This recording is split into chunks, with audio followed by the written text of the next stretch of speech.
We need a cultural revolution when it comes to men's hygiene. Like I've been seeing dudes on TikTok, they have more extensive like skincare routines, but it's like, yeah, I need to actually get to that. But then I'll see the comments like, no, that's too much, man. You doing a lot, man. You gay or this, that, and that. And I'm just like, he takes care of himself, so he's gay.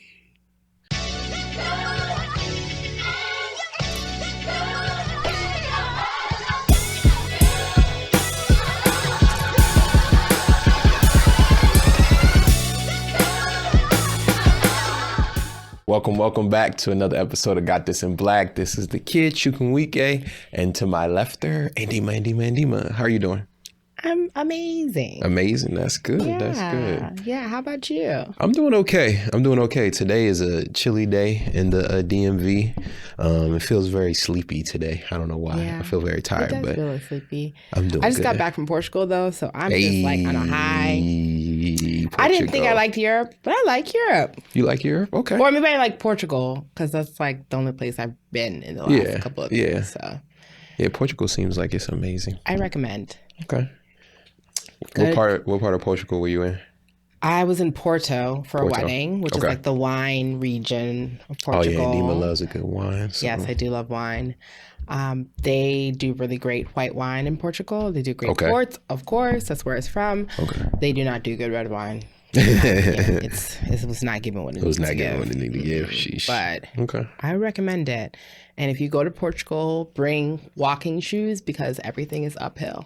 Ooh, like you think it's gonna be a nice, cute little 10-minute walk, and you're just gasping for breath. So, yeah, but I recommend it for sure. Okay. That's today, as you see, there's no special guests, but we are special, so we're your special guests today. Just your faves. So today is gonna be like a ask me anything episode. Like we have questions that you guys sent us, and then we also gonna just do some personal stuff as well too. So yeah, I'm actually excited about today. We both had to do research because even though we've known each other since high school, it's like we still don't know like very much the specifics. So like I had to call some other of Andima's friends. Andima has to call some of my friends as well too to get some get the intel, if you would say. So we actually are going to start with some brackets. So the questions, they could be fashion related, they might not be. We're just gonna let this episode flow. So I'm actually gonna start with my bracket for Andima. So are you ready? I'm ready. So if you guys didn't know, Andima is a traveler. So and when I say a traveler, I mean, I literally mean when we like schedule out the season, I have to tell Andima to put her travel on the calendar because she'll be like, yeah, we can film that date. And then we'll meet next week. Like, oh yeah, I'm going to Tulum. Yeah, we can't film. We have to move that. So we are actually going to do a travel bracket for Andima. Okay. Ooh, I'm excited. some of the countries that she's been to. So we're going to start with the bottom bracket. I feel like one of these is going to be easy, but so the first one is Trinidad versus Brazil. Oh, that's a hard one. That's not the easy one. This is the harder one. Oh, no. Okay, so I'm going to give my answer, but I'm going to give some context first. So this is especially hard because when I went to Trinidad, it was just, when I like to travel with friends. Mm-hmm. And if they have family there, I like to like see where their family lives and like how people live in the country. And so Trinidad specifically, I went for Carnival, which was amazing, hands down, one of the most amazing experiences. Mm-hmm. And then I also met up with my friend who's from Trinidad, met her family, and then we also stayed. My cousin, she's half Indian. Her Indian side of the family lives in Trinidad. Oh, wow. Okay.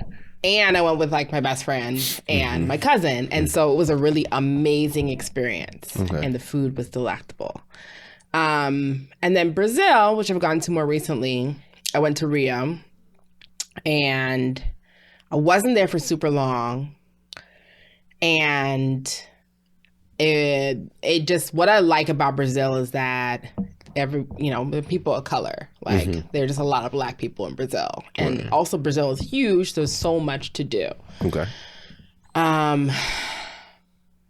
But It was not really that family feel. So I'm going to give this to Trinidad. I'm going to give this to Trinidad with the caveat that if I go to Salvador do Bahia, like, it will probably go back to Brazil because that's where all the Black people are. We just didn't make it. Gotcha. But this time around is going to Trinidad just because, okay. You know, I love Brazil. I didn't get the same full circle experience that I had in Trinidad. So if anybody is listening or watching from Brazil, that means Andima needs to be brought back there. So you got to redeem yourself. So yes. Get her back out there. Yes. All right. I feel like this one should be easier. Spain versus Jamaica. This is another hard one. Jamaica. Yeah. I hesitated because, like, Spain was like a formative experience for sure. Okay. But no, Jamaica. I'm going to Jamaica. Okay. I love my Jamaicans. So the right side of the bracket to finish it out, Trinidad versus Jamaica. Yes. So which one? Trinidad or Jamaica? You're trying to get me in trouble. Oh, no. Okay. Oof. I'm going to do Jamaica just for the food. For the food? Yeah. Okay. I love me some doubles, but, like, nothing like some jerk chicken. I'm going to do it just for the food. And for my Mobe people. Okay. All right, bet. The other side of the bracket, I feel like this might be harder, actually. Nigeria versus Colombia. You can't ask me that. No. Why would you do that? That's what makes this fun.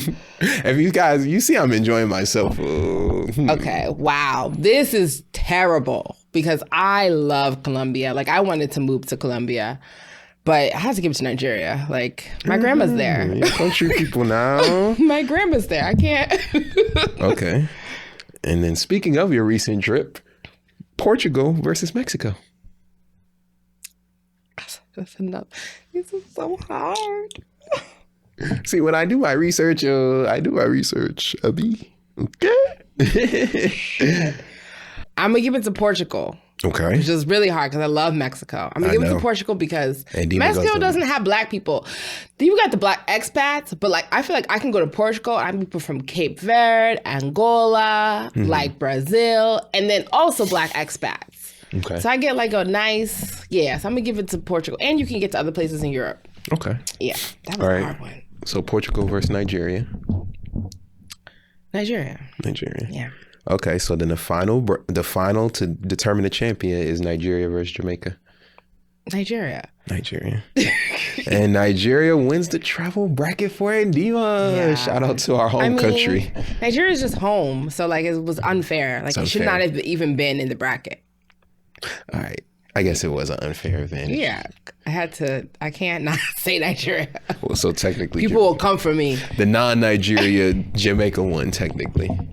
For the non, which is surprising to me. I didn't think it was gonna. I thought you were gonna choose Spain over Jamaica. I thought you liked your Spain trip more. I can remember. I was a child when I went to Spain.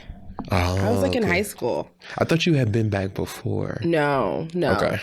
Portugal might have beat out Jamaica. I'm not even gonna lie. If Nigeria was not in that situation. Gotcha. Yeah. Okay. So that's why how you put the bracket. Yeah. It determines a lot because that's the same thing with the NCAA. You put in certain teams in certain brackets, they could go further. Yeah. It's also Portugal's very fresh in my mind too. So that's, there's always a little bit of bias that occurs there. Gotcha. Okay. All right. I'm so excited for my bracket. Ew. Okay. Here we go. So y'all know, like, Chuck is a classy dude, all right? Like, he likes to dress up. He likes to match his woman's fit. Like, that is really important to him. And y'all have seen him come on the podcast wearing, like, damn near a suit. So that's part of his aesthetic. And so I thought I was going to do, like, a night out bracket. He's dressing to impress. Okay. And this is a little bit hard because I feel like I need Frank on the episode because I'm just not as educated about some of these things. But I did my best. Okay. So we're going to do... this is a mix of, like, accessories and, like, core clothing pieces. Okay. I try to do it, like, verses, but it just didn't turn out that way. Okay. All right. So now, first we're going to start with some accessories. Okay.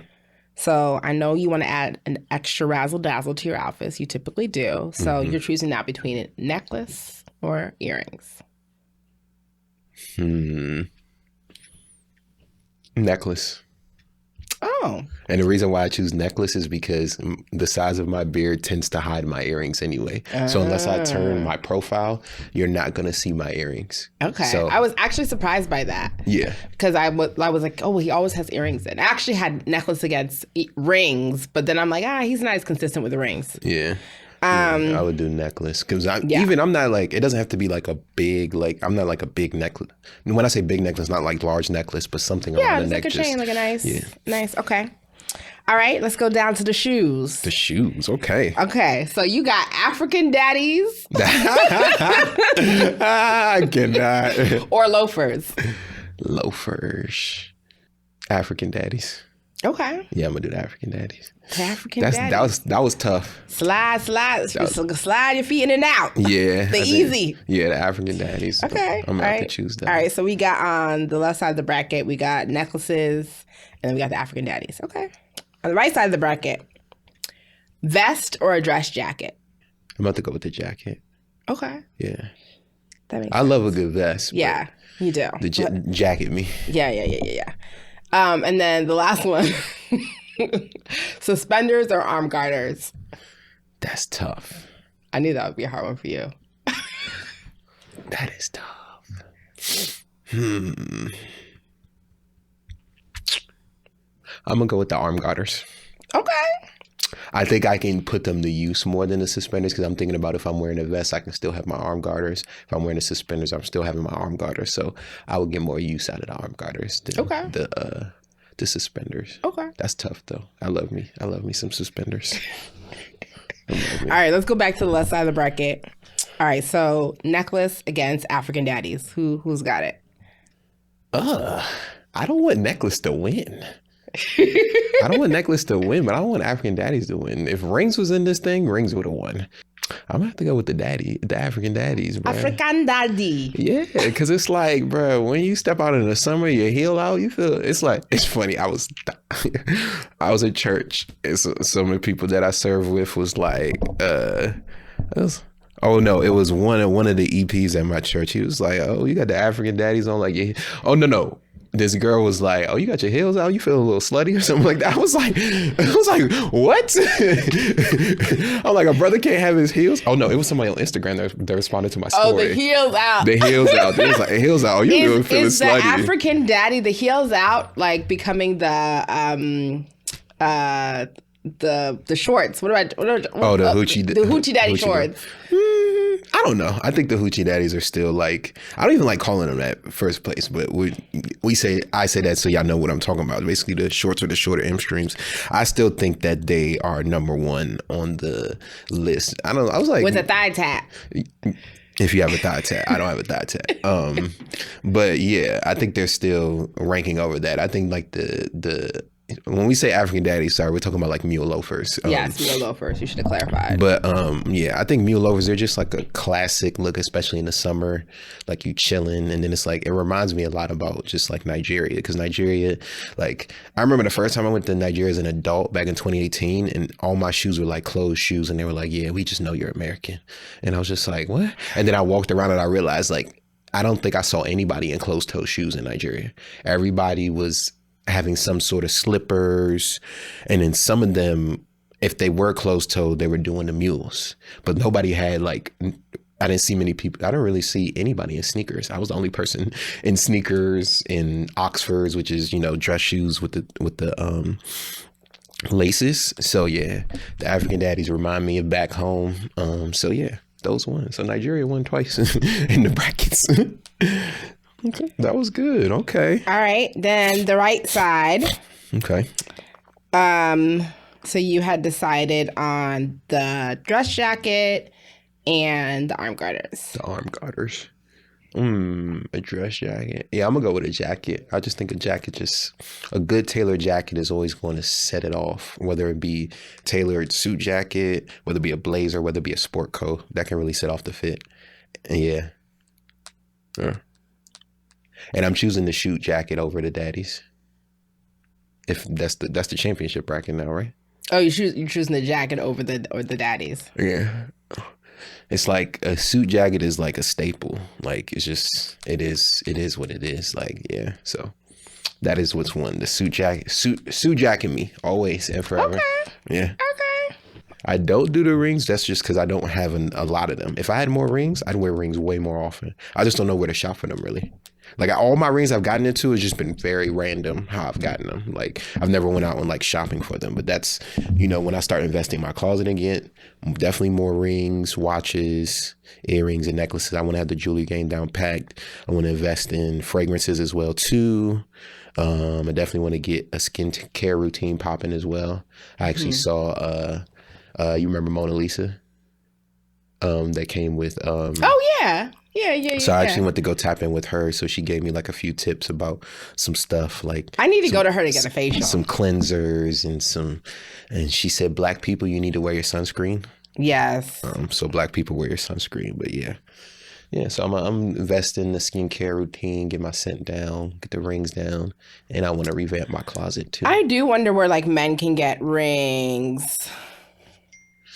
Cause I think I want to say there's a couple places. You just have to kind of do the research and see. But I know I think and especially it's the gold where it's hard. I feel like it's easier to find silver rings for men, but finding like gold rings for men, I'm not really sure where to look that up. So if you know where to get rings for men, silver or gold, definitely drop these in the comments. I'm definitely looking for more rings and stuff like that. We should tell our friend at Knature, the label, to make some rings for men. Okay, so I can start with my fit. So I am wearing Andima scarf. I'm wearing a Fear God Essentials hoodie, and I'm wearing AO Studio 21, some red joggers, and then I have one of my brother's shoes. I know he's annoying when I wear his shoes sometimes, but shout out to him it's always good when you can dig in somebody else's closet. It was fascinating seeing this outfit come together. Yeah, I was like, Andima, I need a scarf. And she was like, I don't think I have a scarf to match. I was like, let me just see what you have. And then I found one, and then it took me mad long to tie it because I couldn't figure out how I wanted to tie it. But yeah. You're good at tying scarves. I wish I had that as a talent. Mine is just it's a struggle when I try to tie them. But you have actual hair, so that makes a difference. This is true. All right, so I have on just some sweatpants, some Supervsn, daily paper, t-shirt, Knature, necklace, rings, and just, I don't know where this jacket is from, probably Zara. Oh, and these are, no. Daily, no. River is Wild socks? No, daily paper. My socks are always either daily paper or River is Wild. They're daily paper this time. Okay. Yes. Okay. That's me. A little chill fit segment. Okay. Yeah.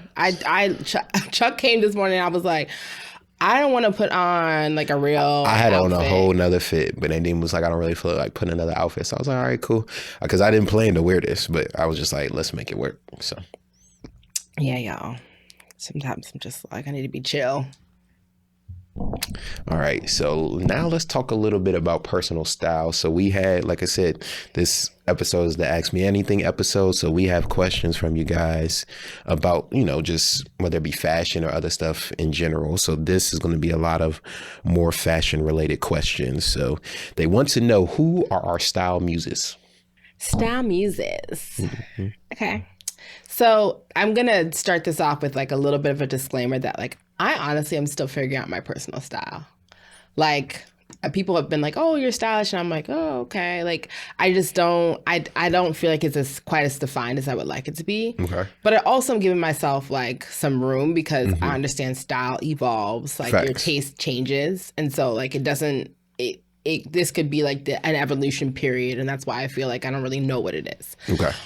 But there are definitely some people who I can point out and say, oh, I always love what they have on. I love their personal style. And so one of those is definitely Tracee Ellis Ross. Like she's stamped. But I also feel like she's a universal one. So I'm like, I don't know if it's that. It's not groundbreaking for me to say Tracee Ellis Ross. Don't matter. It's always good mentioning Tracee Ellis Ross. Like she really be putting it on. Like she really be putting it on. She kills it. From like a streetwear perspective, I was always been a big fan of Tiana Taylor. I just feel like It's rarely. I think I've seen maybe one outfit of hers that I don't like. Maybe one. Yeah. Out of every time she steps out, it's ridiculous. Yeah. Her taste and how she puts fits together, like unmatched. Mm-hmm. And then the last one, because I love her approach to silhouettes, is Kalana Barfield. Okay. Which is probably also another one that I feel like a lot of people go to too. But like, hey, they are stylish fashion muses, like hands down. Those are probably my top three. Okay. For me, I would say Jerry Lorenzo for sure. I like a lot of the stuff he wears. And he's just like a big inspiration of mine.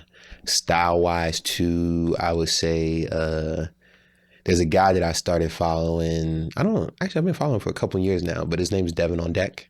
So like he's like a style muse, but I think it's because like when I see his fits, I'm like, this is stuff I would wear. Like, so it's almost like I feel like I've had this style, and then when I see him, it's like, okay, he's doing the same thing as well too. So I really like that. And then trying to think who else. PJ Tucker. I've been liking his fits ever since when I started getting more into style, and like I started with the League Fits Instagram. Like PJ Tucker always got something. So shout out to him. Shout out to the stylist that he works with. I'm blanking on her name. I think it's Keisha McLeod. But yeah, he be having some stuff. That's how I feel about I want to make sure I get his name right. Kyle Kuzma. Kyle Kuzma. Okay. Yeah, I love his personal style. And then somebody that's newer, that's growing on me. I still haven't like got into his work like that. But Justin Boone, he be throwing some. Okay. He be throwing some fits. And Ugo Mazi, who's a stylist, a Nigerian guy, he be having like some stuff. I'm just like, Okay, and he's from Texas too. He grew up in Texas too, so sometimes he'll throw in like the cowboy stuff. Like I seen him wear like an abada with a cowboy hat. Oh, I like that. And it was like the way he made it was the abada was like the opening was like open like down the middle, so like the chest was out a little bit. And I was just like, this is fire. Like that's a vibe. Yeah, it was a vibe. So yeah, I like that. I would say those four are some good ones as well too. So yeah. Yeah. I think who I'm missing as far as style muse, and I'm sure like if I take some time to think about it, I can think about who would be, is like I like patterns and color a lot. And I'm sure there's someone out there who does a really good job of playing with colors and patterns who I probably feel like my personal style is in alignment with. Okay. Who I just like, not thinking about right now. Okay. All right, next question. What are some of your favorite brands right now? This is going to be hard for me because for me, it's like I'm not brand really loyal. Like, especially because I think once I started thrifting, it was just like whatever I like, I kind of like. Like, I mean, I'm always going to support Fear God because I really love Jerry. If I had more money, I would love to get his mainline stuff because that's the stuff that really speaks to me. So I definitely say Fear God is probably the main brand, but I can't think of anything that I'm like super brand loyal to. I just like, I'm about whatever looks good and whatever I'm feeling. So it's like, Fear God in the thrift store. Those are my brands. I'm very similar. I'm not brand loyal. If I like something, I like it. Now and I think there's also a little bit of a limitation in like what I can get that I like, just because of like money, honestly. I'm really, so like when it comes to like if I'm shopping and it's like tactile and I can touch it, I tend to be drawn to stuff that like is more expensive because I'll feel it like, oh, like this is heavier, this fabric is really sturdy. Like I'm drawn to those things that are made well. And so I think because of all those things, I tend to lean toward like the Zaras. I recently went to Massimo Dutti for the first time in Portugal. And I was like, you know, I'm like, oh, I can feel it. I'm like, oh, this feels like quality. Got excited by that. Like I love Uniqlo because of the high quality, how high quality their t-shirts are. Like I can find stuff in ASOS that's high quality too. But I feel like the fact that it would be like so hit or miss on like what I would get that would be quality versus not, I took a step away from ASOS for a really long time because of that. Right. I've been really getting into Madewell recently. Okay. I got a bunch of like work outfits from Madewell that I'm obsessed with. Yeah, like I feel like that's like what's in my price range. And so when it gets to even like designer, I kind of am like, okay, yeah, sure. They're like, I know like the brands that I like, but I'm like, well, I can't afford that yet. Yeah. And like, yeah, I might get like one or two pieces or whatever, but like sometimes I even feel bad purchasing luxury pieces sometimes. Like I'm just like, my Nigerian sensibilities, not the evil sensibilities, because those ones, they don't. I think the funny thing is like people think Igbo people spend money, and they do, but I feel like it's like the ends of the spectrum. They're either really showy or they're really frugal. Yeah. I feel like there's not a lot of in between. Yeah. My family is very frugal. And so it's hard to, it's hard for me to rationalize getting some pieces. So, yeah, I'm gonna stick in my affordable bracket there. Like Madewell on the high end. And then like even it's also the practicality of it. Okay. Like, so I have a lot of Black designers that I really like too. And would purchase those things like Hanifa, but I'm just like, oh, well, like, I can't wear this often. Like I tend to, my clothes are either like statement pieces or I'm like, I need like the core wardrobe things for work for every day. And so like, I feel like I tend to call those my favorite brands. Gotcha.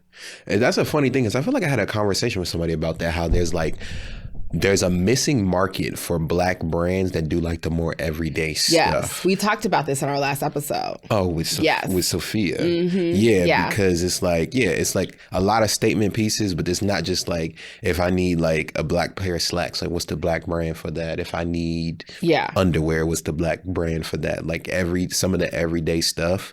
Like we have sweats down. We can find sweats anywhere, but like even what's the like plain t-shirt?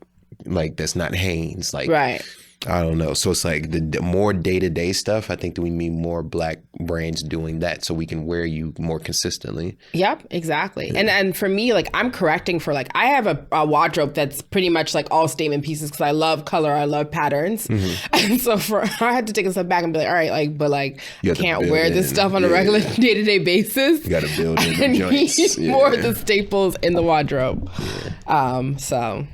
So yeah, but yeah, I'm pretty brand agnostic. Okay. And it's funny that you brought up Zara in Portugal because it just reminds me of the fact that I feel like every brand when it comes to America is just like watered down. Oh my gosh. Well, no, you get the same thing. Yes, most brands.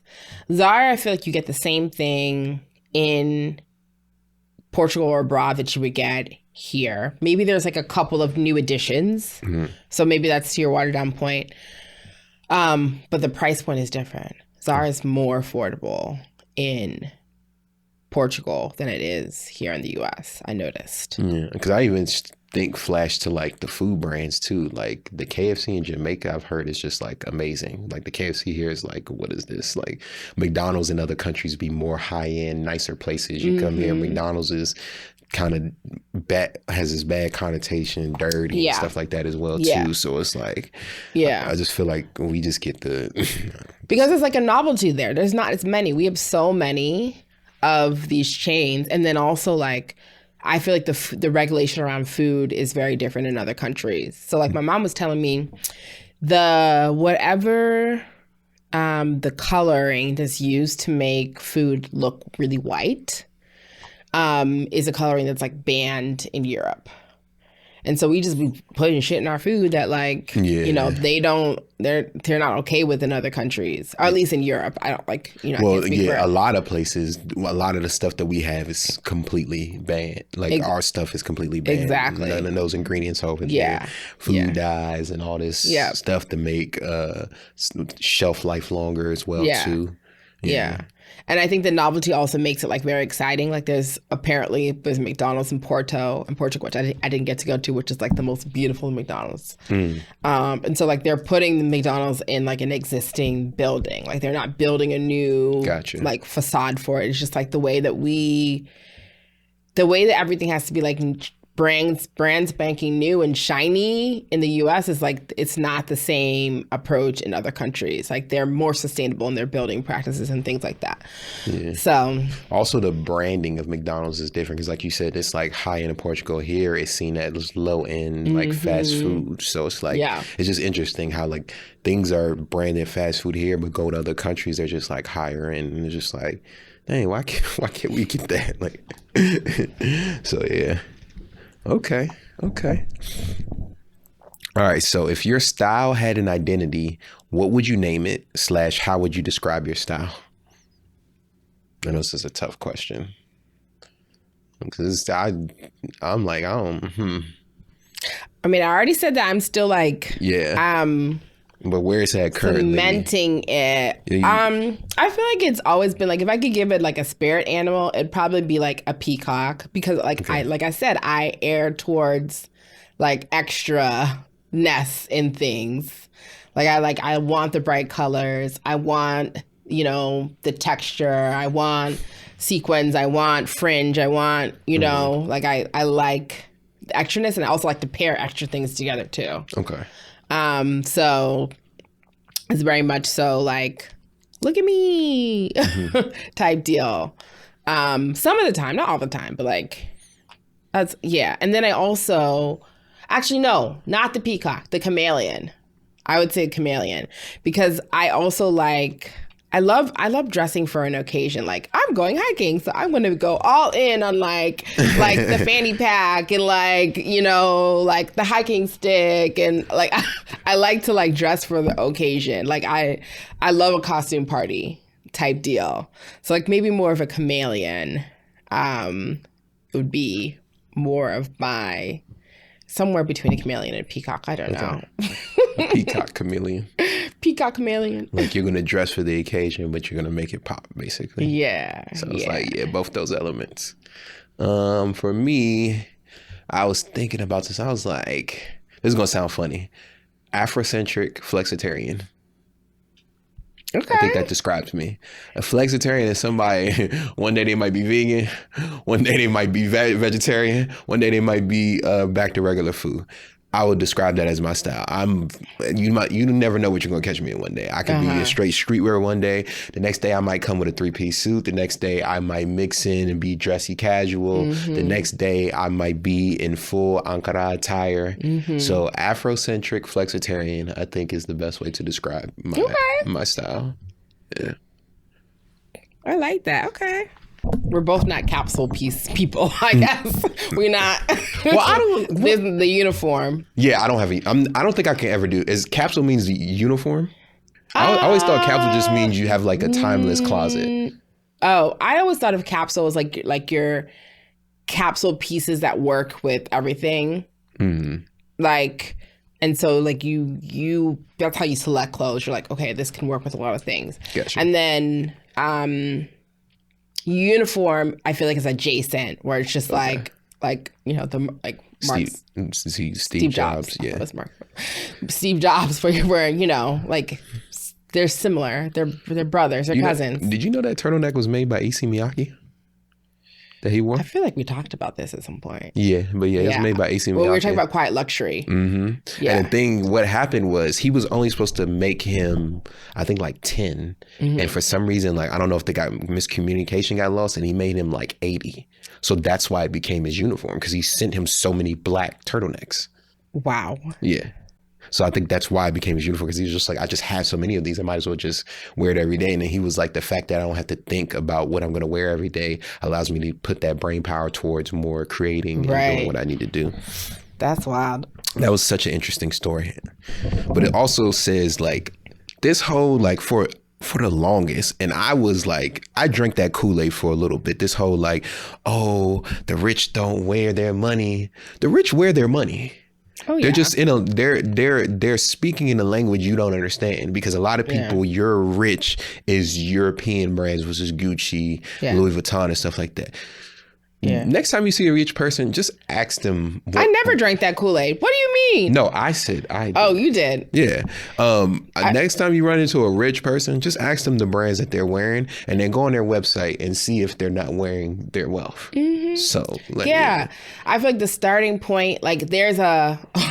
I was watching this podcaster the other day, and not podcaster, like Instagram TikToker the other day. Okay. And here's a segment, and the segment is basically like, it's like story time, but like for like rich kids, like privileged story time. And it's so hilarious how he picks up on like all of these different aspects of like what it means to be wealthy. Mm-hmm. So he's like talking about like how the little kid is going in and like he's like, notice that he's like, we go left and then the other people go right when it comes to like boarding the plane or something like that.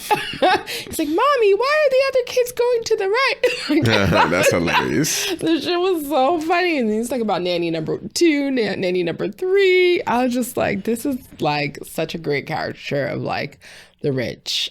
Like they are definitely indulging in some things. Like there's a starting point for starting costs for certain things. Yeah. And it's very different than our starting cost for things. They have what I call monetary ignorance. Yes. Because they'll come to you and be like, oh, your parents don't have a house in Aspen? But it's like, they're not trying to be rude. They're just like generally surprised that your parents don't have a house in Aspen. Yes. Because all their friends' parents have a house in Aspen. Yes.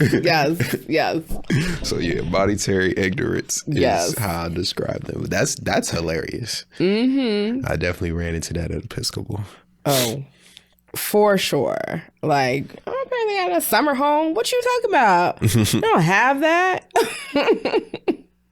All right. Who or what is your biggest is the biggest inspiration for your fashion?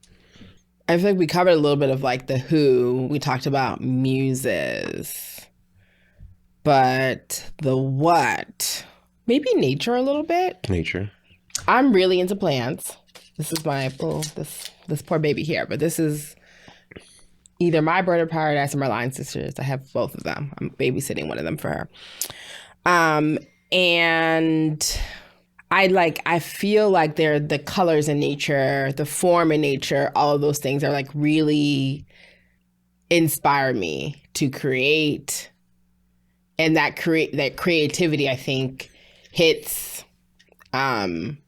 from a graphic standpoint, mm-hmm. from a visual standpoint of like how like I want my home to be, mm-hmm. from a clothing standpoint. And so I feel like a lot of nature inspires some things fashion-wise for me. Actually, like one of my favorite colors now is green. It used to be just purple, and now it's green. And I think the green aspect comes from me just loving plants and greenery in life. Okay. So that's what I would say. Nature. I think for me, it's hard. This might sound like weird or whatever, but it's like there's just like a feeling I get when an outfit is just put together right. Like I just know. Like, mm-hmm. And so that's like my inspiration. Like I want to make pieces. I want to put together fits. I want to have a closet that gives me that feeling like every time I go out, because like fashion is very like styling myself is fun. Like I look forward to getting ready. Like it's a whole process. Like I love it. I might go through three or four fits sometimes. Like I have to schedule that into my morning routine, because I know like if I'm going somewhere and I'm gonna put a fit together, it might take me a little bit to figure out what I want, because my closet is not how I need it to be. Like if I have my closet how I need it to be, I can get dressed quicker. But because the lack in my closet actually forces me to be more creative, and then after a while sometimes you just got to make a decision. But I think that feeling, because it's like when I started getting into on my own personal style, I just realized how much more confidence I've had when you got on a fit. It's like Bro, when I got on a fit, it's like, I don't even, like, I'm at the point where, like, outside is cool. But if I got on a fit, I want to be outside even more. Because it's just like, you need to see, like, this masterpiece that I put together. Like, I will find reasons to go places I don't need to, because I'm like, yo, not enough people seen the fit. And I don't feel like repeating this. So I'm like, enough people got to see, you know, this fit. It's like when a dude get a haircut, all of a sudden he got a whole to-do list to do. So it's like, No, I can relate to that. When it comes together, it really comes together. You feel good about it. It's just like, it's just like, and then it's like, because I love details, so it's like when people notice little details, it's like, like sometimes, like if I'm getting dressed, like my socks might match my tie or something like that. But it's like, if you're not seated next to me, because you know when you sit down, the pant leg rises, you can see the sock. You won't see it. So the whole night, somebody might not see my socks, but I know for a fact I had my socks matching to my tie, so I feel very good. But then somebody's like, "Oh, those are nice socks." I was like, "Oh, thank you." "Oh, it matches your tie." I'm like, "Thank you." Yes. It's like a woman who has when you compliment a woman when she has a dress with pockets, you're like, "Oh, that's a nice dress." It has pockets too. Like, pockets. Yes. Pockets. Ooh, that's a great feeling. When you, the other day, my line sister was like, la la la la. She goes, "Oh my gosh, this has a pockets." The joy in her face, and I can relate to that. You know that's by design. The purse industry. Oh, I'm sure. Yeah, because it's like if more of y'all stuff had pockets, you guys wouldn't need pocketbooks. We have too many things for the purse. Like, it would just give us an extra place to put some of the extra stuff. Mm-hmm. So the purses, like, they're dumb for thinking that. The purses will still be needed. Okay. What's your biggest fashion regret? This is hard. I don't know. I was like, I'm not sure. I think maybe for me, this is a regret for me. I think when I was younger, I repelled fashion because we didn't have the money, instead of doing the 180 and trying to get creative with what I had. Mm-hmm. I think that would have made a difference. I think for a while I was just like, I don't have the money, so I can't be fashionable. But as I'm getting older, I realize it's not about the money. Like, you can style anything very simple. It's just like knowledge and stuff like that. So I think that's my biggest regret, is at a younger age not embracing fashion, even with the lack, and trying to figure it out. Like, I think that's my biggest regret. I think my biggest regret is jumping on trends and not trying to be authentic to, like, what looks good on me and what I'm excited about and, like, what works for me.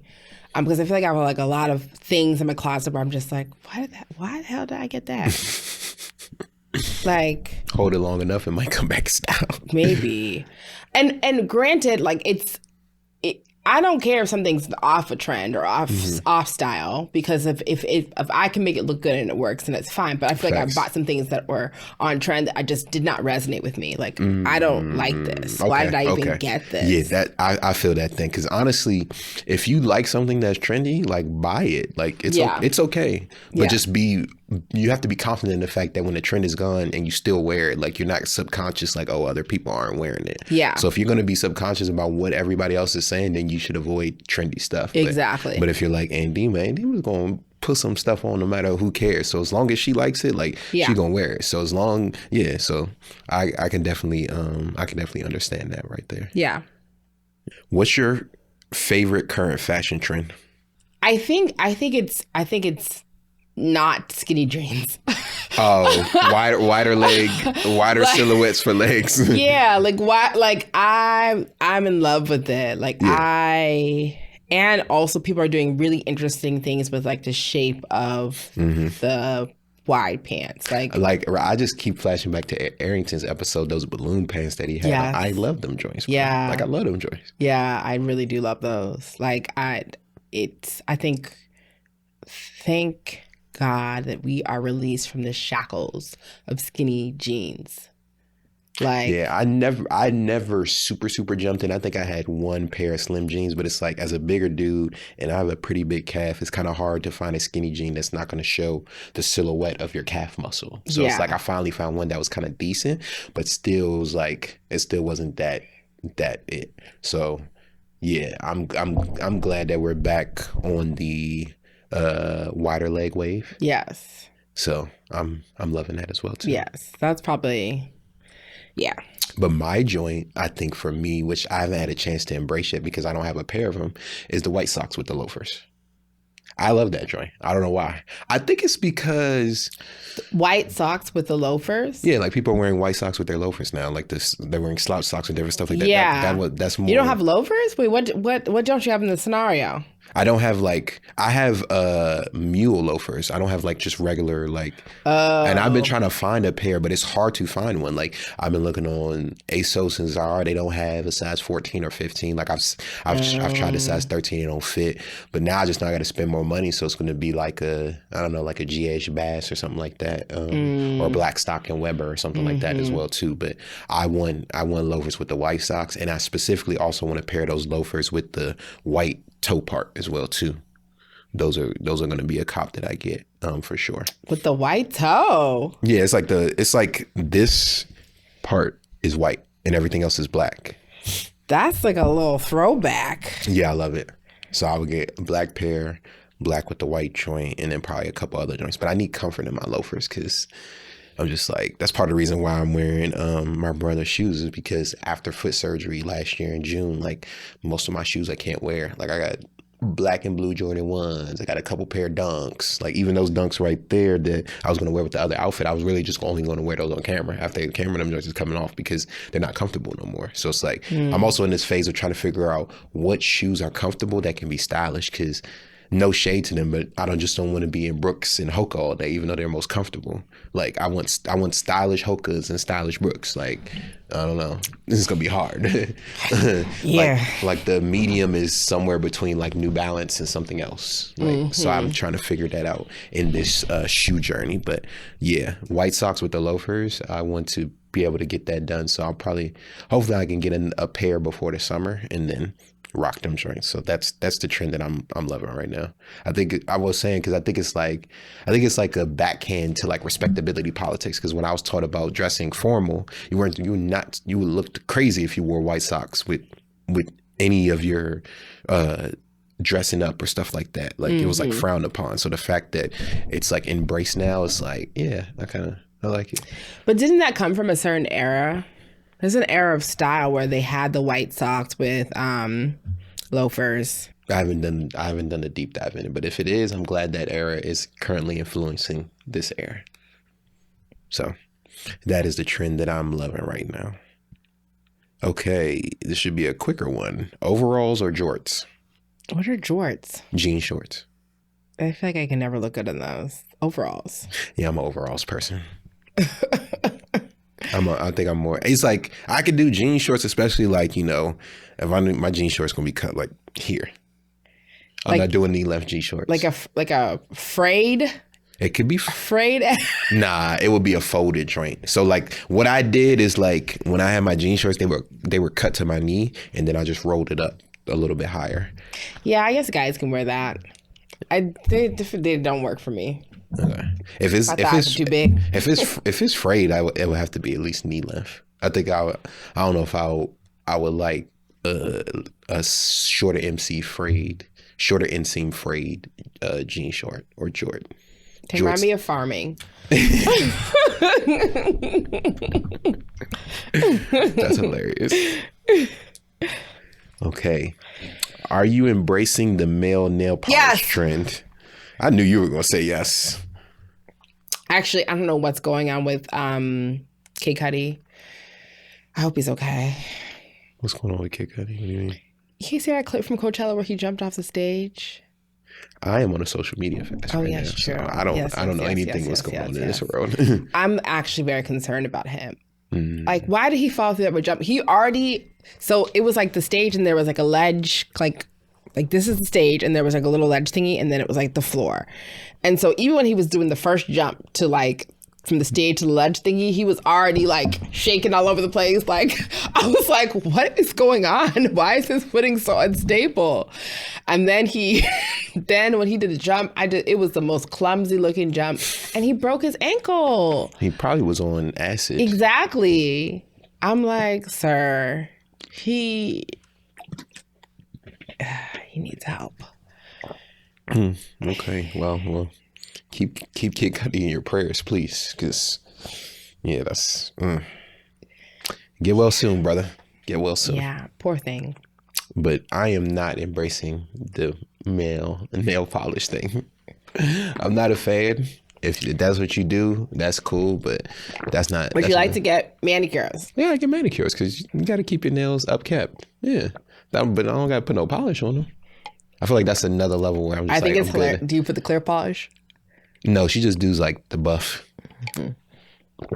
It's really funny when guys get clear polish. The only way I would do the clear polish is if it's the clear polish that actually like deals with nail health, because I know some of them do that. Oh yeah. So it would have a purpose, but like other than that, for me, the buff is good. But men, please get manicures and pedicures. Please take care of your feet. Take care of your hands. Do it. It's not. It's not feminine to take care of yourself, because there's this whole stigma.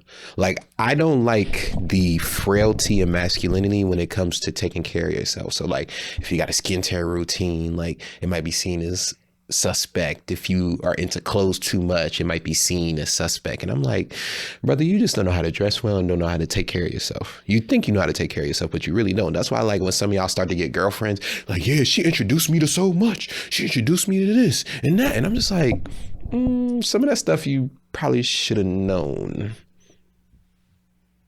Yeah. Some of that stuff you probably should have. Y'all nasty. She got me drinking water. Yeah, y'all dehydrated. You're not drinking water, brother? What is your body doing? Like, my body cries out when I don't get enough water. That's like, why your skin looks like that. Yeah, like, y'all not washing your faces. Like, yeah, y'all not washing your faces. Scrub your tongue. Like, you should have a towel for your face and a towel for your body. You should not be wiping your body and then wiping your face with the same towel. Nasty. Like, y'all nasty. Wash your face in the shower, like all this other stuff. Like, yeah, men have to do a lot better when it comes to hygiene. I don't know. Like, wow, you're not. Like, I don't know. I'm just keep saying I don't know. Hopefully, men are. We need a cultural revolution when it comes to men's hygiene. Like, I've been seeing dudes on TikTok. They have more extensive like skincare routines, but it's like, yeah, I need to actually get to that. But then I'll see the comments like, no, that's too much, man. You do it a lot, man. You gay or this, that, and that. And I'm just like, he takes care of himself, so he's gay. Or he takes care of himself, so he's doing too much. No, brother, you're not doing enough. That's the problem. You are not even bare minimum. Like, if this was golf, you're not even hitting par. Like, no. Step it up, please. Yes, please. Find an aesthetician, get a consult. Like, talk to some of your women friends and ask them questions. So, yeah. Yeah. You want to get into another short segment? Yes, I do, actually. And you could lead off this one. What questions you got for the kid? Okay. This is a this or that. Okay. How many this or that's do you have? Just two. Okay. Just two. It's real short. Mine's a little bit more extensive, so we're gonna have some fun with you. Oh my God. It's not that serious, but I was just like, I got some good intel. Shout out to Lisa and Kelly. Okay. I got some good intel. I did a little consult too. Mine is real short. Who you call? Taj. Chico, my brother. I love Chico went to high school with us. So I've known Chico since I was 13. Mm-hmm. So we're talking about 20 years. And like, fun fact, me and Chico used to wear the same shoe size freshman year. So I used to borrow his shoes. Now it's impossible. But not gonna work. I miss those days because Chico had all the shoes. Speaking of shoes, okay, it's gonna be a little blast from the past, and I want your perspective from 13, 14-year-old Chuck. I don't want grown man Chuck perspective on these. Okay, I need you to just bring yourself back. Okay. All right. Okay. So we're gonna talk about some shoes real quick. Okay. So Taj was telling me how, the big release he remembers when y'all were in high school was the infrared Air Max 90s. Mm-hmm. And when those came out and how people were lusting for them. They needed them in their lives. I didn't know anything about that because I didn't know about sneakers. I was in my little, maybe I had a Chuck Taylor. I don't even know. I was not. So We can broaden it up a little bit, but I'm gonna ask you, between the Uptowns or Air Maxes, what were you going for when you were that age? Air Maxes. Air Maxes. I don't know why, like, Uptowns are classics, but I still was just not always drawn to them. I loved Air Maxes, especially, I think they're the 93s. Like, there's a specific colorway of the 93s that's like classic. This like gray with like the green. Like, everybody knows that shoe. Now, hopefully it is the 93. Let me actually make sure I'm saying what I'm saying right. Is it the 93? You know, I wouldn't know. Nope. It's not the 93. Is it the 95? Yes, it's the 95, the OG neon. That is like the most flyest is these joints, because I know you've seen it.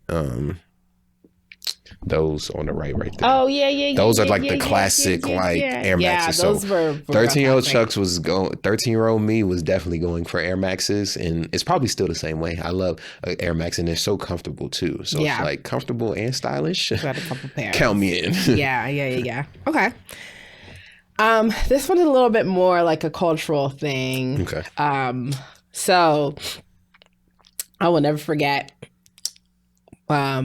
when the Lupe Fiasco album came out, the one with Kick Push on it, and we were all like gathered around. It was like in the dorm room during one of those times where you could have like the co-ed, and we had like a listening session or something like that. And it just reminded me of like how cool it was to like be a skateboarder like during that time period. Facts. And I remember, didn't Trevor have one of our friends? He had a skateboard or a longboard. I think Trev had a longboard. Yeah. I'm pretty sure. Yeah. Was that in high school, or did he have one in high school, or was it later on? Well, he was really into like that. I don't think he had one in high school. He eventually got one, but you know, there was a couple people on campus that had longboards. Like I think Tucker Clarkson had a longboard, so he probably was borrowing their joint. Yeah. But it was like such a cool thing, and you had Pharrell, Skateboard P, you had Lupe Fiasco with that song. I feel like Kid Cudi was later, but there were a bunch of Black artists who were resonating with skateboard culture. And so just imagine kind of Lupe Fiasco and his skateboarding crew and Pharrell and his skateboarding crew. And you had to kind of choose between the two who you want to kick it with, who would be like the most fun to chill with during that time, that specific time period. Who would it have been? That's tough, because The Cool is like that's my favorite Lupe Fiasco album. Oh my gosh. Oh, this is tough. I'm trying to think back to 13-year-old Chuck. 13-year-old me would have went with Lupe. Yeah, 13-year-old me would have went with Lupe. Because I love that album. I played that joint front to back. Oh my gosh. That album was good. I was a big Lupe fan back then. So yeah, I would have chose Lupe's crew. Okay. Lupe's crew. Yeah. Well, that's my two questions. Okay. Let's see. All right. So some of this is fashion, some of this is not, but let's see if we can get Andima stumped a little bit. All right. The first one, Atlanta or New York? New York. Okay. That was too easy. Your turtles or your plants? Plants. You don't do your turtles like that? That's great. Hey, mommy does not love them. I do love them. They're both. both getting the same level of neglect, actually, at this point in time. I do apologize to both. I cannot. So I have, like, I feel like I can't provide for my turtles how I want to right now, and it's like makes me feel bad because they need to be separated. Like a bad mom. Yeah, I feel like a bad mom. They need to be separated. Like, I want to add a lot more to their tanks, and I just don't have the means to have them in separate tanks right now. And so I'm feeling badly about like what I'm able to offer them. So that's where that's coming from. Got you. Okay. I understand that. All right. Turtle therapy. All right. A bold eyeshadow or a bold lip? A bold lip. Okay. Gucci Flora or YSL Libre? Who came up with that? I think that was Kelly. I don't even think I even know what either of those smell like. I think I do have the Gucci floral. I have the purple one. I don't even know what the names are. I'm not a perfume person, y'all. I like perfumes, but like I'm not. There's like some that I'm really passionate about. Okay. These two, not really. I don't. Okay. I don't even know what either. All right, we can skip past it then. All right, baking or cooking? Which one you like better? Oh, that's a hard one. Probably cooking. Cooking? Yeah. Okay. Tequila or champagne? Oh, tequila. I don't like champagne. I thought you liked champagne. I like Prosecco. Prosecco is technically champagne, I'm right? okay with champagne. Or is it different? If you said Prosecco and tequila, that would be very difficult for me. But if you say what is Prosecco then?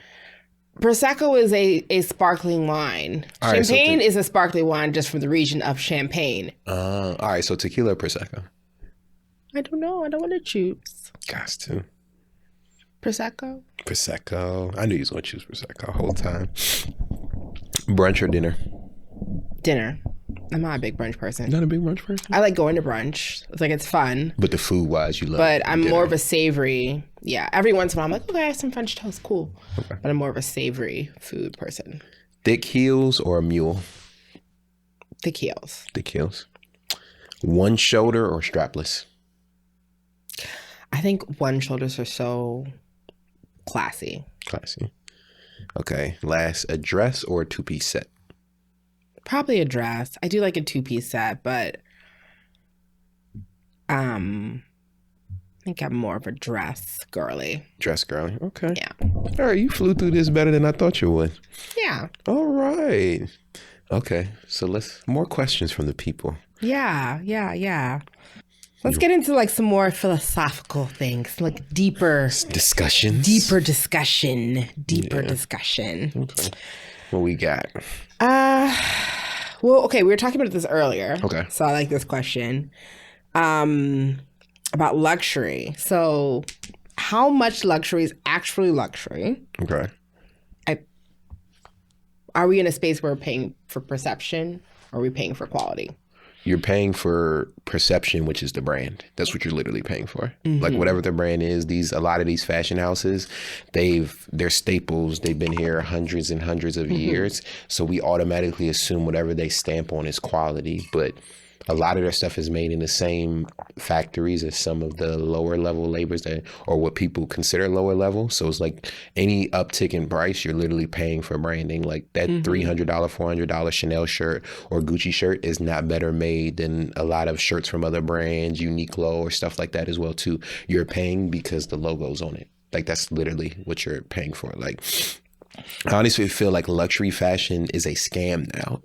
Before it wasn't. When luxury fashion was more exclusive, limited value, it was actually about quality. But I think, and I feel like this is a catalyst from Bernard Arnault, he wanted everybody to have luxury. And so he just shifted the whole thing. So he's like, I can sell everybody a $300 t-shirt. Like everybody from the dope boy on the street to somebody who has like a 6-figure salary can all afford that $300 t-shirt or that $200 belt. You know, they want that entry level piece. Right.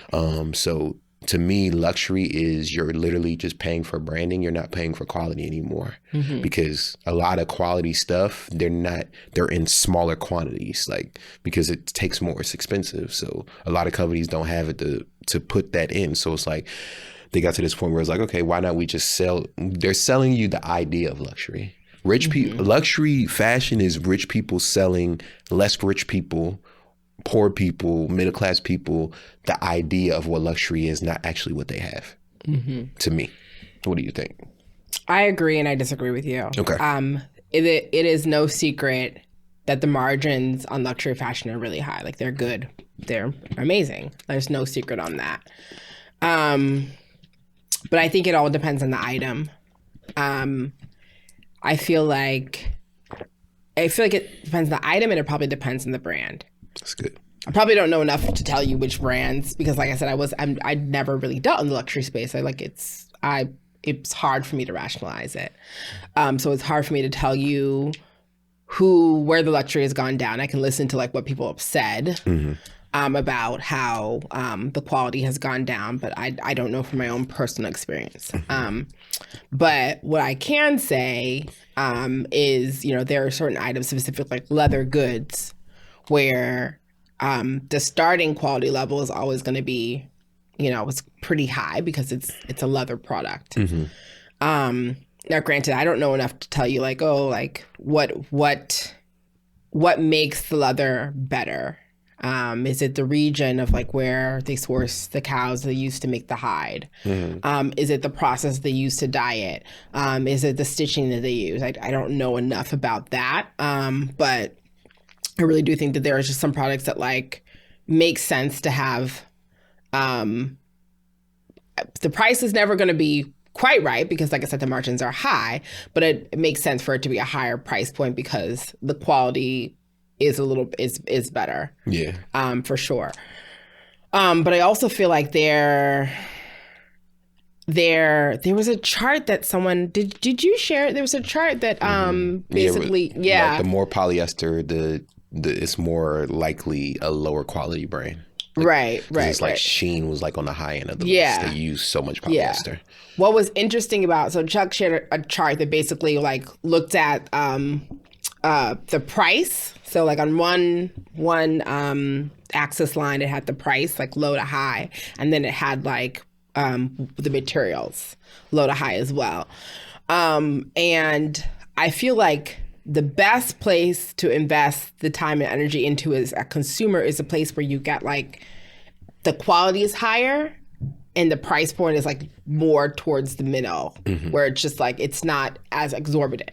Right. Those are like the brands that like you want to focus on. So like the Madewells, the Massimo Duttis, those are the brands that I'm getting more excited about because you're getting good quality product.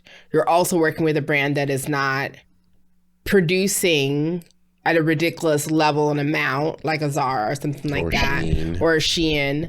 And so you're becoming a more responsible consumer by like getting a product that's going to last longer, and that you're paying a little bit more, but it's not like so exorbitant where it's like, okay, this doesn't even make sense that I'm paying this amount. And I feel like that's like the lane that I personally want to be in. Okay. But for like the high luxury stuff, like, there are definitely instances where the price point makes sense. Like you're thinking about like a high couture, really couture dress where like people are like hand sewing or hand beading something, where it's like, okay, like that makes sense. But yeah, it's like, you're right. It's like, it's murky now. It's murky. People are definitely cutting corners as much as they can because everything is about the bottom line. Capitalism is, it's about the bottom line. Yep. So it's like if they could use as much polyester as they can and still make it look right, they look right. Like it's funny because this whole like sustainable leather, like vegan leather thing, it's a little bit funny to me because when we were growing up, they would call that pleather fake and you would get made fun of for having that. Yeah. Now it's like, because like, we've turned more green, it's like looked at as like a good alternative, and some people even charge an extra. And I'm like, I was like, bro, if I wore this when I was like 10, I would have got cooked at school because I got on fake leather. Like if you didn't have the real, like when we were growing up, if you didn't have the real thing, like don't wear it. Like don't wear it. Like it's just that simple. Like now the kids are on DH Gate getting fake sneakers and y'all wearing the fake this and that. And I'm just like, at the end of the day, for me, like why even wear fake anything? Like really, like just wear what you can afford and make it good. Like I'm not trying to be in a pair of fake Nikes or fake this brand or that brand. Like I don't even like it when like, more like everyday brands try to model their sneakers after other shoes. Like I remember I was in a store yesterday just browsing, looking to see just if they had a pair of loafers, and they had like a pair of dress shoes that looked like some designer brand, and it just made me mad because it's like, why would you even create this? Like just make something original. Like you're already at a price point that people can afford. I guess maybe they making that because some people want that. I just know as me as a consumer, if I'm getting a $34 shoe, $30 to $40 shoe, that's fine. Don't make it look like a Nike, or if I'm getting a dress shoe that's like $80, don't make it look like a Louboutin with red bottoms and stuff like that, because for me, it's going to feel like I'm trying to portray something I'm not. Like, I'm fine with buying at the price point I'm at, just make it a good design and make it look good. But I'm not really for the fakes, like really, like if you, like when it comes to like clothing and stuff, like just buy real or just buy what you can afford. But I don't want anything fake, and I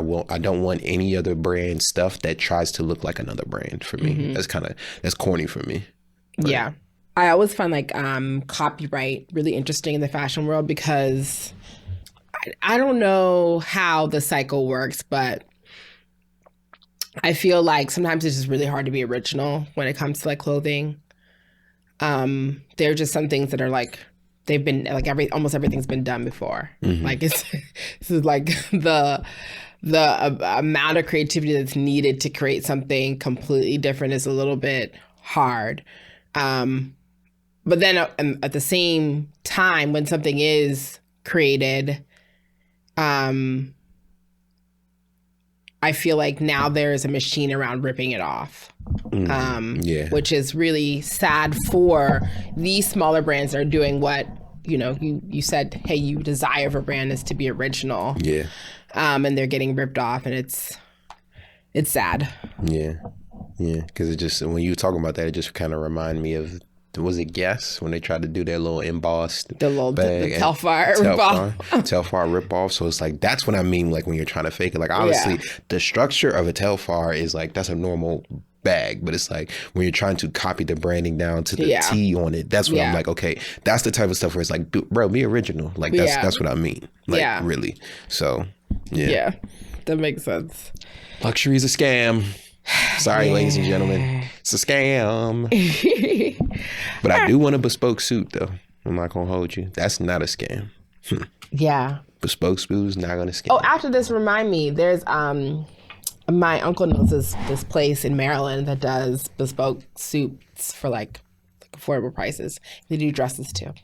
It's probably made to measure. Maybe, I don't know. That's not my world. There's nothing affordable about a bespoke suit. You're talking in the 4-figure range, and you're talking about a process that's probably going to take 3 to 6 months. Okay, well, made to wear. Made to measure. Made to measure. Yeah, so there's 3 levels. There's ready to wear, made to measure, and bespoke. So what does made to measure mean? Made to measure is like the cut of the clothes are more boxier, so you can align bring it in. Yeah, you can bring it in a lot more. Ready to wear is like, I don't know. I was trying to figure out. I haven't watched, because I started listening to some menswear podcasts. Shout out to Dye Workwear. I'm forgetting what his name is, but it's a Twitter page. Love all his threads. Dye Workwear. And so he was on the Blamo podcast, and he was talking about like made to measure. And I'm like, oh, okay, so that's the step in between ready to wear and bespoke. So it's like, it's cut wide enough that you could still customize it to your body. And I think ready to wear is just like, you're kind of just stuck where it is. Like ready to wear is like a Zara suit. Off the rack. Zara suit off the rack. Made to measure is like technically off the rack, but I think it's just a boxy enough cut that you could. They make it with enough allowance. To like really do what you're doing. And bespoke is like, you're literally starting from the fabrics, the suit. You're picking every aspect of the suit, like from how the insides look, the material, stuff like that. So it's like custom made, completely custom. So okay, a little education. Another question that we got, which I feel like this is a nice full circle question. Okay, is what motivates us to continue pursuing the mission of the podcast?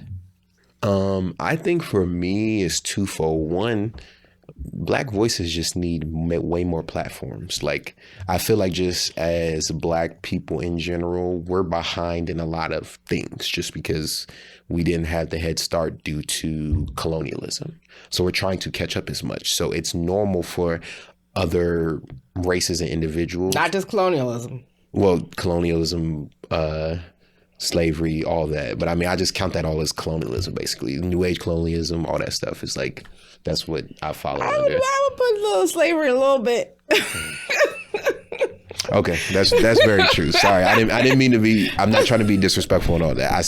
I find slavery under colonialism to me. I feel like it's just an off branch in a sense. I feel like the umbrella is racism. Okay. And everything else can fit underneath there. Okay, I'm not mad at that. I can see that. But basically, because of the umbrella racism, however it shows up, whether it be colonialism, slavery, or whatever, we have white people have had a head start. Mm-hmm. So now they have platforms where it's just normal for white people to be able to speak their mind and speak how they want to speak. Mm-hmm. But there's not enough platforms for Black people to just talk about how they want to talk. So especially in the fashion industry, I don't know of a lot of Black platforms that people can go to, because the ones that they tend to go to right now is more white ran. So they're talking about the Vogues, the Woman Wear Dailies, and stuff like that as well too.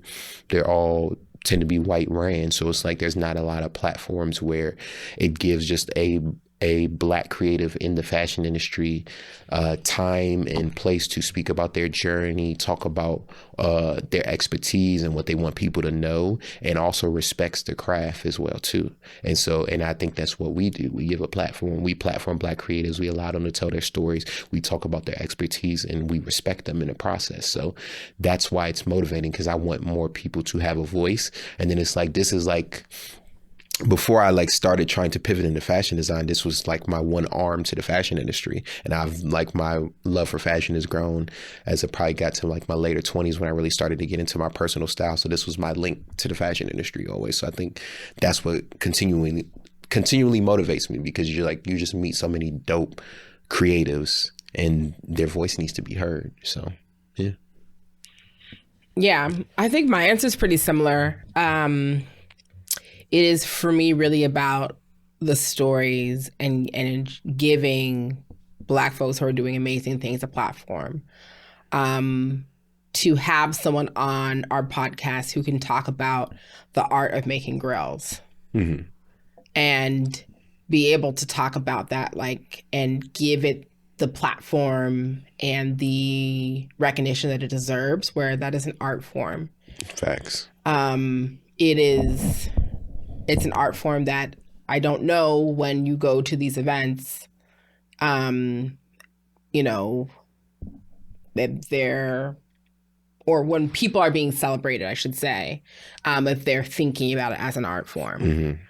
Mm-hmm. And so I love that we have the opportunity to do that and to hear people's stories about how they started, how they just started to pursue a passion like this, or decided I want to make grills or something like that. Mm-hmm. I find that really exciting. And I like the exploration of discovering new people too. Mm-hmm. That's super exciting as well. That's my journalism background is that itch is being scratched. Okay. Discovering new stories. I find that really exciting. Okay. And I think the thing that's becoming more and more important to me is this gives us an opportunity to connect people in a way that, we didn't have before, where it's now I feel someone's I'm looking for a stylist to do so-and-so. I'm well, I know this person. Mm-hmm. Or I'm looking to get a grill. Oh, I know this person. True. I feel there's now an opportunity to pull people up, give them access to resources through the research and the time and energy that we've invested in this. Mm-hmm. And I'm really excited by that, because that feeds into the overall mission of democratizing fashion. Mm-hmm. By exposing people to all the resources that they would need to be successful. Now that we know someone who has a factory, now we know someone who can help someone figure out, how to get samples made, where to source fabrics. I like being able to be that connector too, to mm-hmm. actually allow people to see their vision come to life when it comes to fashion. And even low key, based on what you're saying, we're also have the ability to be a catalyst to help the Black dollar circulate in the community. Yes. So. Yeah. That was something that one of our guests said, Shoteka, and our last episode said about, or second to last, about, oh, actually, I don't think we even talked to her about this. This is something that I wanted to talk to her about. We didn't get to it. Okay. Where she was just, on the phone, she relayed to me like the importance of us investing in ourselves. And yeah, sure, it's great that why am I blanking on the name of the organization that the CFDA has, for example, where they're like giving money, giving resources to, young designers, some of them Black, some of them not, to start their fashion line. And I feel like that's great. That's amazing. But I think there's also a cultural nuanced aspect of like mentorship and funding that needs to go into that process as well. Like I think about Kirby. I think about, and granted, he may have been surrounded by a lot of Black people and still made the decisions he made. But there's something to be said for thinking about like how his upbringing may have impacted the way that he approaches planning for his business, and thinking about the growth and thinking about who to trust. Right. And so it helps when those dollars and those resources kind of come from your community because they know the right way to mentor you. Right. And I think that Kirby just gets back to my other point about us having not a head start. So it's like, if a white person fails in a business, that's not nothing. But like sometimes when Black people fail in businesses, it's like they can get painted as the whole community. Like, oh, I'm not dealing with Black business anymore. Or like, that was one of the big things. Like, I know that was like when I was reading like articles about the Kirby situation, people were like, oh, like you can't like talk about him publicly because, that might close the door for other Black people. But I'm like, no, we still have to normalize calling out what needs to be called out in the Black community in public because we got to move forward from it. We can't shield everything. Like some stuff needs to be called out. This is what's going on. This is what it is. And then change and moving forward. So yeah, that just made me think about that. So Yep. And I feel like it's interesting. Like I saw like a comment on a YouTube video the other day, and they're like, "Why only Black? Why only Black?" Oh, I saw that one. I think I liked it too because I was just like, I'm not giving it no energy. Exactly. Like, but I'm also like, ooh, we got haters now. Yes. Well, every like it's only white people who be like. I feel like that in my experience, it's only white people who be like, why does everything have to be about race? And I'm like, you guys are so ignorant to it that you guys don't see how it plays out in everything.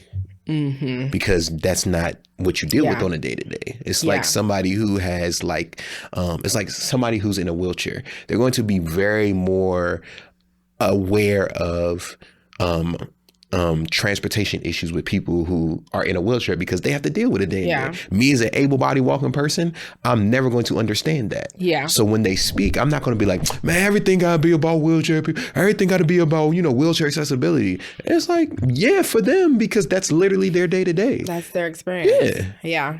And so it's just rude not to me to like not try to empathize with somebody's like thing like that. Like, I don't get it. Like, I think you just have to be more empathetic to people and understand where people are coming from as well too. Just be open to it is what I'm saying. And I feel like when it comes to that race stuff, they are not open at all. It's just like, and so this is an invitation to, listen to it, like learn about how people in the world differ from you and how their experience may differ from you. It's not saying that you can't listen to this. Like it's an opportunity to learn. Just like me moving through white spaces, I've been forced to learn about, what it means to be a white person moving in the world because I'm surrounded by it constantly. Like I don't even have a choice. So just take the opportunity to learn. Right. Yeah. And with that was the last question. That was the last question. Last question. I did want to end with a question that we always ask all of our guests, but I wanted to pose to ourselves. And that is, what is your favorite Black fashion moment? Favorite Black fashion moment. So Blake actually asked us this earlier, and I said like my New York Fashion Week, me going up, that was big for me. Oh, yeah. But that was because I was on a spot. And it's funny because I thought I was going to go with that. And then in this moment, I just kind of remembered. And I'll say this is my favorite Black fashion moment now, but it'll probably change. But I feel like one of my favorite Black fashion moments was like, because I love hip hop. So like the influence is very big. So it was Jay-Z's Change Clothes song. That was literally like the pivot from we are not doing throwbacks anymore. We are in buttons up. And that's what led to the early 2000s, the button up with the jeans that was getting you into clubs. And to me, that was just like, I think just why I think I love that moment is 1, the influence of a Black man, 2, the influence of hip hop, 3, us deciding like, yo, we're going to be a little bit more formal when we step out to try to look at that. Because like, I don't know if it's obvious in this podcast, but I'm really for men dressing better and caring about what they wear. Like, I think one of the things I always notice when I go out, and we talked about this in Frank episode, is the girl in heels, man in sneakers, Jordan 1s. And I'm like, all right, we eventually have to like get out of that habit and like step it up. Like it has to be more of like where your loafers at, where this is that, where's the versatility. So that moment tethers a little bit to me wanting men just to match your woman's fly more, to step up your dressing ability and to care about what you're wearing. So change clothes. Okay, change clothes. Love it. I feel like I have a different answer to this question every single time, and I feel like I will continue to because there's just so many. But in this moment, you know what we should start doing? We'll talk about it, but maybe every episode we answer that question as well to see how much it changes. Yeah, we'll put that in the works and consider it. So, I think for me, it would have to be at this moment in time. In a couple of our previous episodes, you'll notice there is like this big photo that we normally had that has Anna Wintour. Oh my God, why am I blanking? Andre Leon. No, that's not who I'm blanking. I'm blanking on. The third person, who I never knew that was. Oh my gosh. Why am I blanking on her name? Well, it's Andima and Chuk. It's all of like the OG editors of Vogue. Grace. Why am I blanking on her name, y'all? Y'all help me out. Drop in the comment. But anyways, Andima Chuk and Grace Coddington. And do you know who she was an editor of by chance? It's Grace Coddington. Grace Coddington. I forget her title. Okay. Gotcha. Her title changed a lot at Vogue, but I think at one time she was like the creative director or something like that at Vogue. She had different titles though. Okay. And that is my favorite Black fashion moment because of the space that Andima and Chuk took up as a Black, gay, plus size male in the fashion world who was calling the shots. That's a rarity. Yes. You know, the fact that I remember I was so into fashion that in high school that one birthday, I will never forget this birthday present. My brother bought me this Vogue book, and then he bought me September issue, like the actual documentary about them making the September issue in Vogue. And it was seeing Andima Chuk in that space and how, you know, he was put in this position of power to make decisions and call the shots and be so visible as part of this fashion powerhouse. Just really, it made me so excited to see him in those spaces. And granted, you know, there's a lot of things that happen with Andima Chuk, and we kind of like, we know his story and, you know, R.I.P. But he was an icon. And he helped shape fashion history in this country. And to see a Black man in those spaces was really awesome and phenomenal. Drama. And that's why I have like literally that photo, and You Can't Sit With Us, like literally was on top of my bed for years. It's how important it is to me and how iconic. So yeah. That's good. That's a good moment.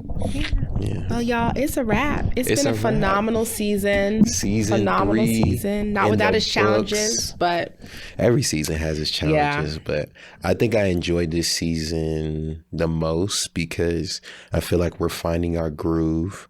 I love our new background setup. Shout out to you for your research. And Shane, shout out Shane. Hire consultants. Yeah. Say that right now. Hire people to help you out with what staff your weaknesses, please. Like it gets you a lot further. And I'm like, I feel like we also took a good step with our guests too, starting to branch out more. We traveled this season for the first time. New York, LA. Next season, I can see it's probably maybe going to Atlanta. Maybe Texas. Like probably will pop back up to New York. Chicago. So like, yeah. She loves the podcast. Yeah. So. Oh, Sheila Rashad, please come on the podcast.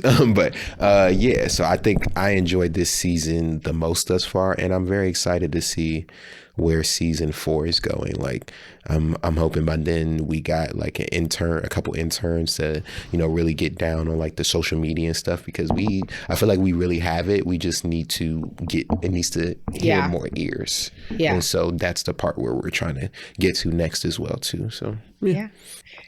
All right, it's a wrap. But as you know, you can find us on YouTube. You can find us on Spotify. You can find us on Apple Music, Instagram, TikTok. Got This in Black. Got This in Black. If you're searching on YouTube, search that all as one word. You'll find it easier. Yeah. If you space it out, it might not come. But the easiest way to do that is go to our Instagram and hit the link tree, or Andima bio has it. My bio has the link tree as well too, to get you to all the locations of Got This in Black. We love and appreciate you guys. Thank you for supporting us. Like, you don't understand. Like this means a lot to us. Like when people tell me like they listen to the pod, like I'm like, oh really? Like I get excited. Like, I get very excited. Yeah, so it's crazy. So keep listening, keep sharing, rate us on every platform, subscribe on any platform, like and comment on our posts as well too. Share our posts with people as well too, and talk to us back. Comments are open. Yes. Respond to our DMs. We'll respond back as well too. Talk to us. We here. So we're even though we have this mission, at the end of the day, we're here to serve you as well too. So let us know what you want. And we'll try our best to get it done. But thank you again to my partner in crime. I appreciate you so much. I think the beautiful thing about this is I think we mesh really well. Yeah, that's what I'm finding out. So yeah, I'm ready to continue on this road. Yeah. So all right, until we meet again in season 4, peace.